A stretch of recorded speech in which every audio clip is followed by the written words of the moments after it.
शांताकारं भुजगशयनं पद्मनाभं सुरेशं विश्वाधारं गगनसदृशं मेघवर्णं शुभांगं लक्ष्मीकान्तं कमलनयनं योगिविरधानगम्यं वंदे विष्णुं भवभयहरं सर्वलोकैकनाथं। ओम विष्णवे नमः। जय श्री राधे कृष्ण। आप सभी का आपके अपने YouTube channel VK Mishra present में बहुत बहुत स्वागत है। आइए आज आप सब सुनेंगे इंदिरा एकादशी व्रत की कथा। आश्विन मास कृष्ण पक्ष में पड़ने वाली एकादशी को इसे इंदिरा एकादशी और पितृ एकादशी के नाम से भी जाना जाता है। आप सभी भक्तों को इंदिरा एकादशी व्रत की ढेर सारी शुभकामनाएं। आप सभी के जीवन में भगवान विष्णु माता लक्ष्मी की कृपा से आप सभी को सभी प्रकार के सुख तथा समृद्धि की प्राप्ति हो। जो भी भक्त सच्ची श्रद्धा के साथ नियम और निष्ठा के साथ इंदिरा एकादशी का व्रत धारण करते हैं, इस दिन भगवान विष्णु माता लक्ष्मी और भगवान शालिग्राम का पूजन करते हैं, तो उनके सभी प्रकार के पाप और ताप नष्ट हो जाते हैं। इस व्रत को अगर पितरों के निमित्त धारण किया जाए तो पितरों का भी उद्धार होता है और वह सभी बंधनों से मुक्त हो, यम यातना से मुक्त हो, स्वर्गलोक की उन्हें प्राप्ति होती है। तो आइए सुनते हैं इंदिरा एकादशी व्रत की कथा। अगर आप एकादशी व्रत के उपलक्ष्य में ब्राह्मण दक्षिणा, अन्नदान, वस्त्रदान आदि के लिए देना चाहते हो तो आप अपने श्रद्धा और सामर्थ्य के अनुसार हमें डिस्क्रिप्शन में जाकर के वहां से गूगल पे, फोन पे या अकाउंट नंबर के माध्यम से आप अपने श्रद्धा और सामर्थ्य के अनुसार हमें ब्राह्मण दक्षिणा प्रदान कर सकते हैं। तो आइए सुनते हैं इंदिरा एकादशी पितृ एकादशी व्रत की कथा।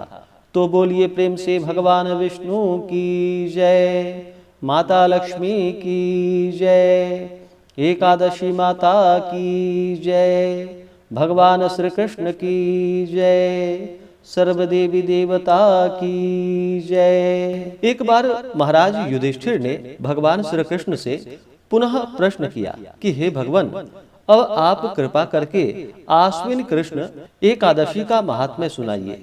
भगवान बोले कि हे राजन, इस एकादशी का नाम इंदिरा है और इसके व्रत का फल महान पुण्यों को देने वाला है। इसका व्रत करने से पितर लोग नरक यातना से निकलकर स्वर्ग के सुखों का उपभोग करते हैं।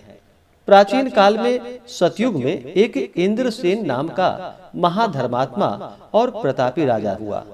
वह अपनी प्रजा का पुत्र के समान ही पालन किया करता था। उसके राज्य में प्रजा धन धान्य से परिपूर्ण एवं सुखी रहती थी।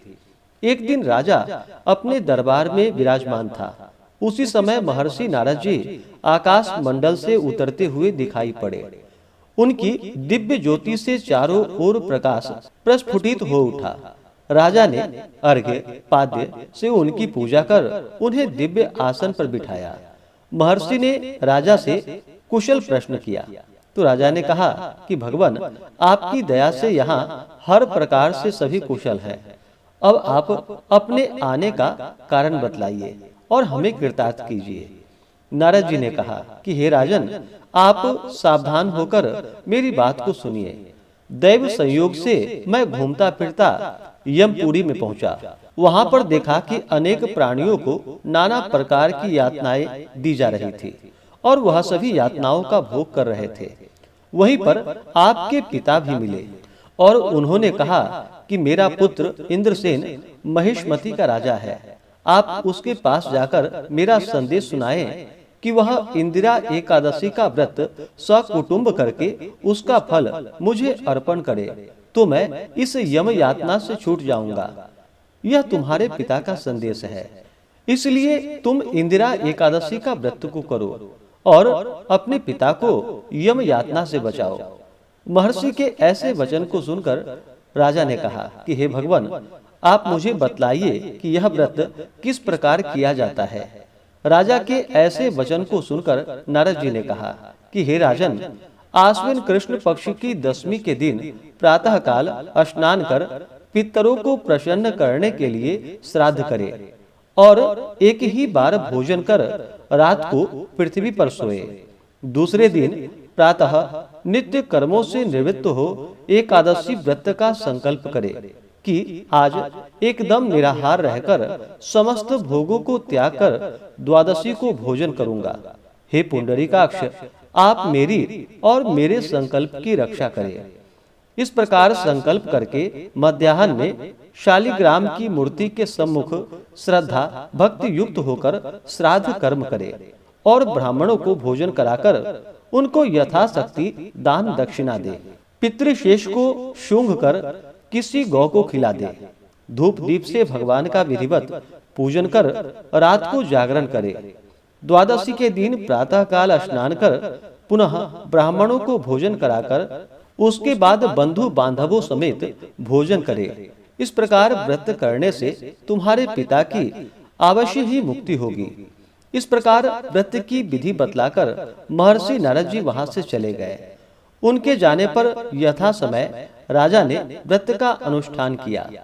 उस समय आकाश से पुष्पों की वृष्टि हुई और उसके पिता एक दिव्य सिंहासन पर सवार हो स्वर्गलोक को जाते दिखाई पड़े।